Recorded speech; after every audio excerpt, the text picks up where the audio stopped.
继续来到高雄市的前镇，日前才有化学原料外泄，即摆佫闻到臭味咯。即个换矫情，讲有够臭，臭到惨要困都困袂去。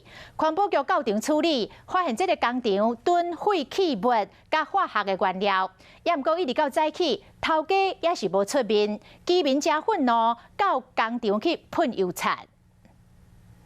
环保局的人员挂面搭入去厂房，用足侪吸油的棉啊，还佫有篷布，甲水啊化学的物件盖起来，但是嘛是真歹味。足侪居民讲，因拢无法度困。每一个社区啊，拢有拍电来，一直住，今仔日透早是反映到阴暗嘛。高雄礁青区这间厂房9月17日早时，四界拢是臭味。环保局到现场去调查，发现讲现场有一桶搁一桶的废弃物，歹味就是对遐来的。这是化学原料丙烯酸乙酯。 这话就是基本上它就具有相当浓度非常强的这个异味哈，那也会刺激我们的这个眼睛黏膜。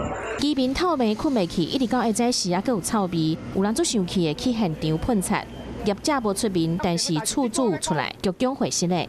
当初他是说放太阳能，所以真的很对不起他。规整大家拢无喷臭，甲沿路车沿路臭来，对阮本地人有罪。环保局表示，新做的人违法放废弃物，才有歹味，会用空污法和废弃物清理法来罚，而且依法罚办。